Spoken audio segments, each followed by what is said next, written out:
Okay, hello, welcome to our face-to-face meeting for Stat 151. Today we're going to talk about mostly about section 3.2 with the exponential and gamma distributions. Also this week's module covers section 3.3 with the normal distribution. There actually were not really much of any questions about the course material posted to the discussion board this week, so I'm going to talk a little bit about Poisson distributions, how they relate to exponential and gamma distributions, and then do one example, which I hope will be somewhat helpful as people start approaching the quiz. I also did post the homework answers on the discussion board yesterday, so for the homework questions, if you want to just sort of check how you're doing with those, and make sure that if you do have questions and you're not sure where you're going wrong, you can ask questions about them. Now the quiz is due Friday at noon. You cannot discuss the quiz with anyone other than me. So if you have any questions about the quiz, you need clarification or anything like that, please let me know. You can always send me an email. If somebody asks me a question and I offer any sort of guidance, I will make sure that I post that to the discussion board so that everybody also can benefit from that same information. Okay. So, start here. So back in chapter 2, we learned about Poisson random variables, and we said that if x is the number of events that occur in a unit interval, and since it's something we would be counting, that would be a discrete random variable. And if certain conditions are met, namely that the events occur independently of each other, that the probability of an event occurring in a particular unit of time is proportional to the length of that interval, and that the probability of occurring, having more than one event occur at the same time is close to 0, we say that x has approximately a Poisson process. And we parameterize our Poisson distribution with lambda, the mean number of events that occur in a unit interval. And we said that the probability mass function, little f of x, which would calculate the probability of having exactly x events occur in an interval of time, was given by this formula, lambda to the x, e to the minus lambda over x factorial, and we could calculate that for any number of events from 0 up through infinity. Now, when we consider w, the time until the first event in a Poisson process occurs, since time is continuous, this w will be a continuous random variable. When we want to think about trying to find probabilities, we need to think of probabilities that w falls in a range of values, not an individual value, because of the continuous random variable. Remember, the probability that our random variable w is exactly some unit, some particular value, little w, like 14 seconds, right? Is always 0 with continuous random variables. So we need to start in terms of thinking about probabilities that w falls in a range of values.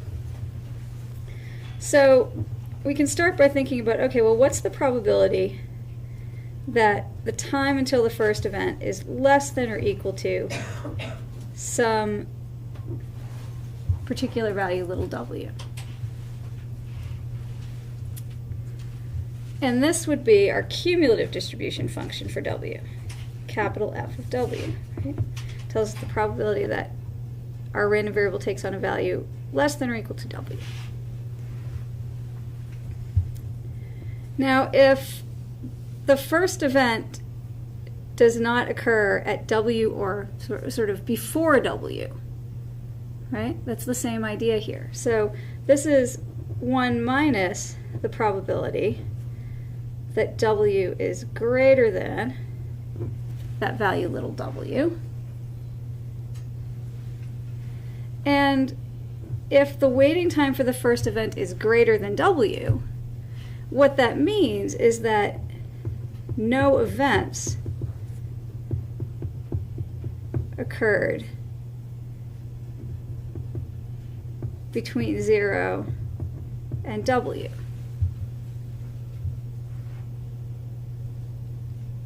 Because otherwise the waiting time would be less than that. So we can find this probability. This is a probability about the number of events. Not the time, but the number. And that is something we can find using a Poisson distribution. So this is 1 minus a Poisson, where we have to consider if lambda is the number of units in a the mean number of events in a unit interval, then lambda times W is equal to the mean number of events in W units of time, if we're talking about waiting time. So the mean for our Poisson that we'd have here would be lambda times W.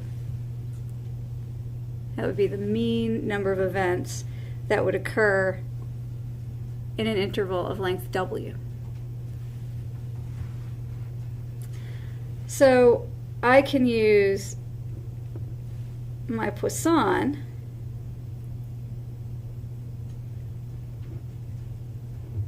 evaluated at 0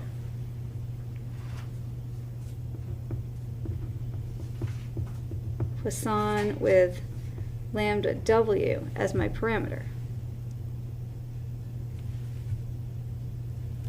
So what I'd get then is 1 minus, remember my Poisson here, when I evaluate at 0, I'm going to get my lambda times 0 raised to the 0 power. That's 1.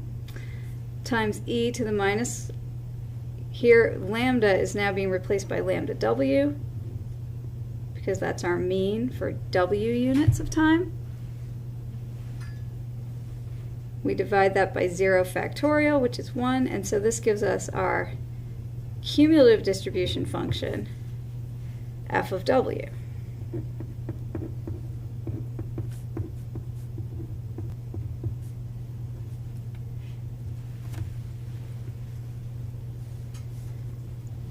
And we call this is the cumulative distribution function for what we call an exponential distribution.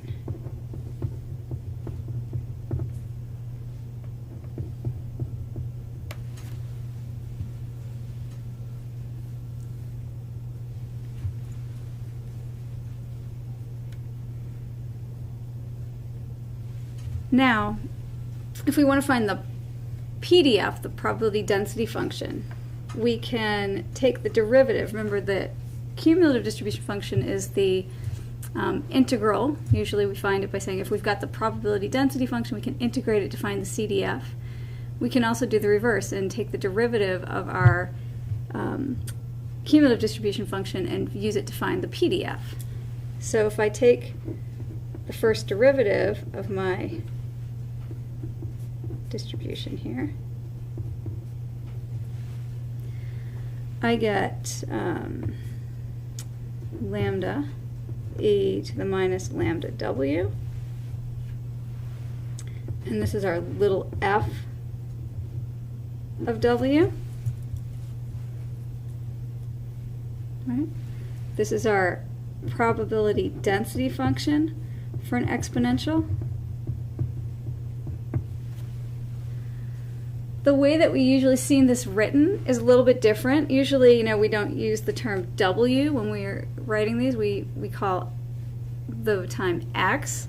And also, when we're talking about the exponential, instead of writing it in terms of lambda, which is the mean number of events per unit of time, we write it in terms of a different parameter called theta,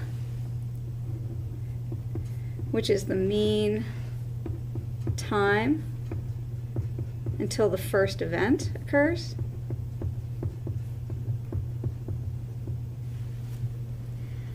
And the mean time to the first event, it's 1 over our lambda that we have from the Poisson process.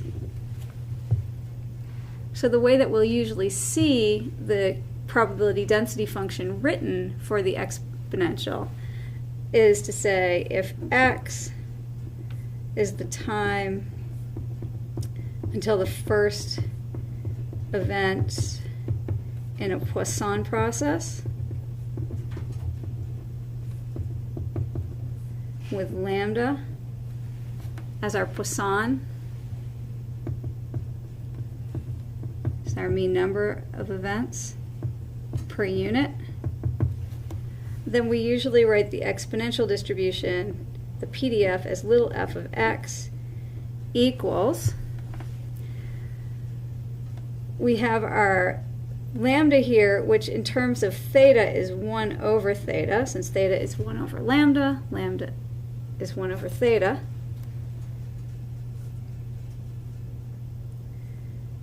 E to the minus x over theta. That would be our 1 over theta is lambda. And we're replacing the w with x now.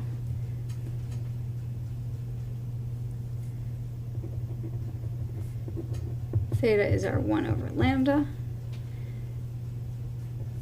And x can take on values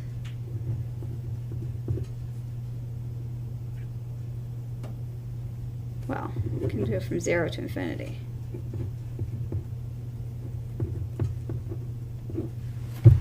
There we go. So just sort of a connection between the two. So what this means is if I wanted to find a probability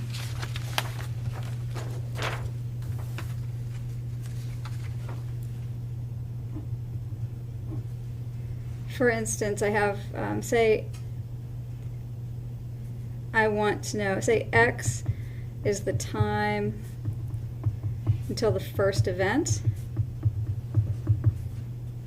in a Poisson process with lambda for my Poisson process equal to 2.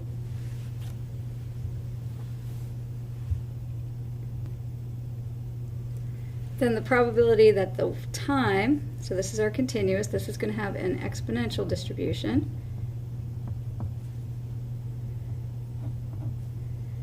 Suppose I'm looking for the time that it is, the probability that it is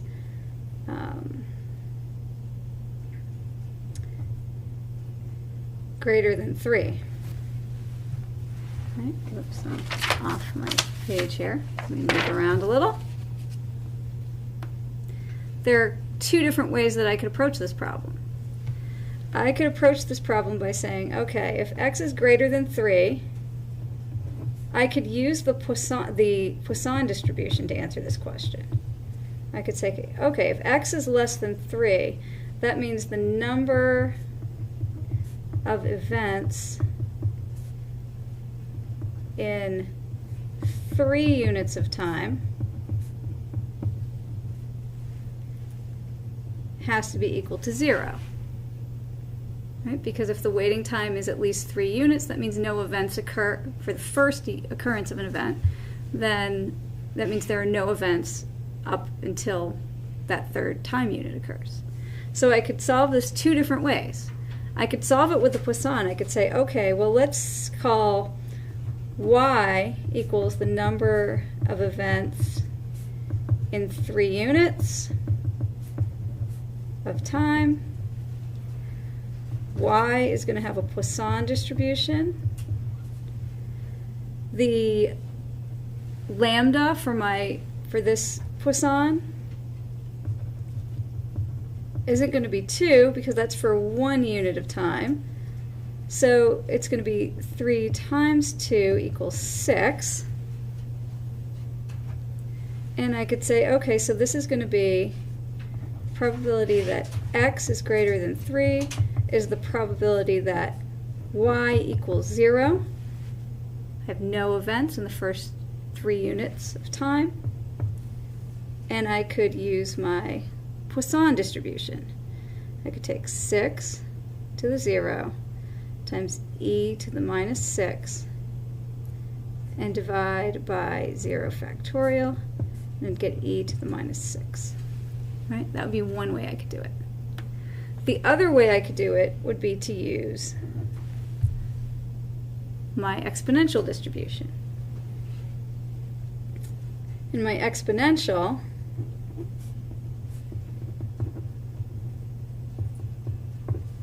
my theta is going to be 1 over lambda for my Poisson So that's 1/2. I can write my probability density function.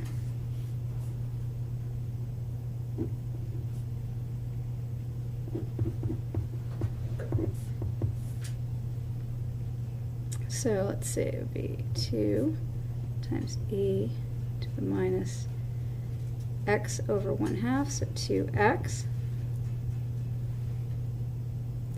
I could integrate from 3 to infinity. Equivalently, since the total area under the curve for a probability density function has to be 1, sometimes it's easier to integrate, instead of taking limits, to use 1 minus the integral from 0 to 3 of 2e to the minus 2x dx. Right? And in the end, I can approach this problem either way, but I'm going to come up with the same answer. So a lot of the problems you see with the exponential distribution, in terms of finding probabilities, you could find them either by integrating the exponential distribution or by working with a Poisson distribution. And which one is easier sometimes depends on sort of where, what your comfort level is with calculus, and on sort of what the situation is. But there generally are two ways we can approach it. The same tends to be true also with the gamma distribution. So the gamma distribution, instead of looking for the time until the first event, if we look at the time until the alpha event occurs, this has what we call a gamma distribution. So if alpha is equal to 1, we have the exponential. But when alpha is some integer greater than 1, then we have what's called a gamma distribution.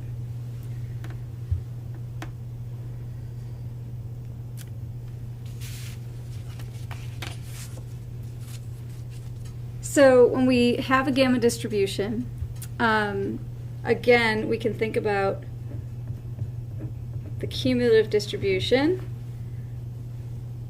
That would be the probability that we're weighting less than or equal to little w. This should be my little w here, for the alpha event occur.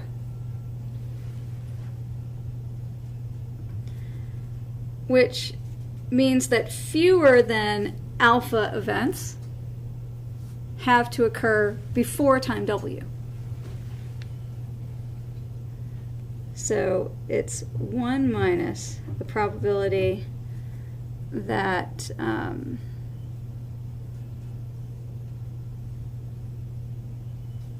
we have,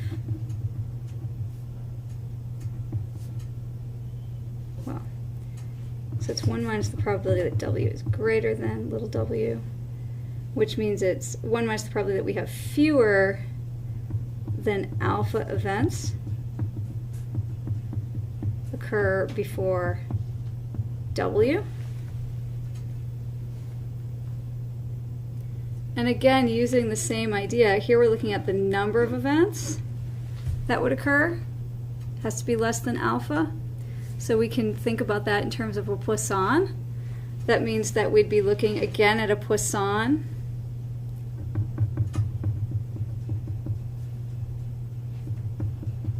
Number of events occurring before w would have a Poisson distribution with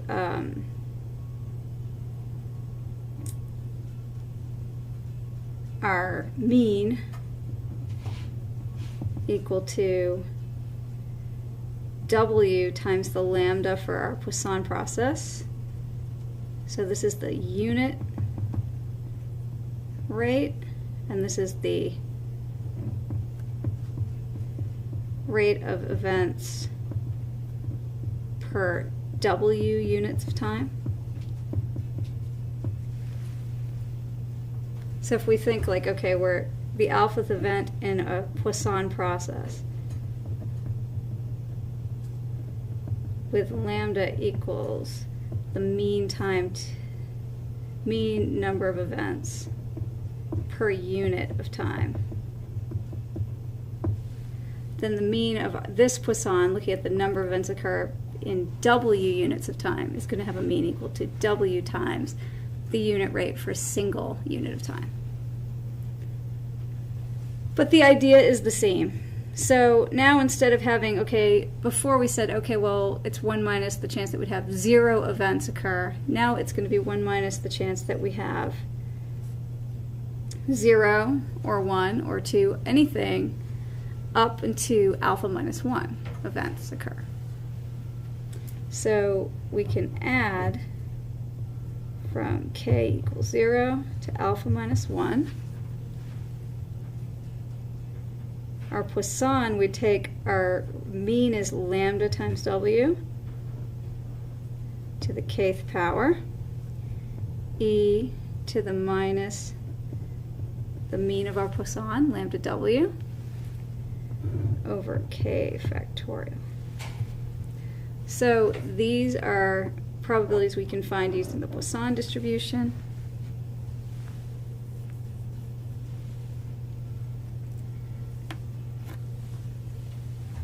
If we take the derivative of this cumulative distribution function, we can get the probability density function, little w. It comes out to 1 over alpha minus 1 factorial times theta to the alpha times w to the alpha minus 1 e to the minus w over theta, where theta equals 1 over lambda from our Poisson process, and that's the unit rate that we had before, not the w times lambda.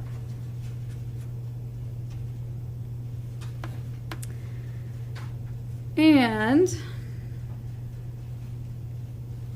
just as a note, you can also write this with the gamma function replacing the alpha minus 1 factorial, 1 over gamma of alpha, theta to the alpha, w to the alpha minus 1. The gamma function is not always this simple, but when you have an integer, gamma of alpha equals alpha minus 1 factorial for integer values of alpha.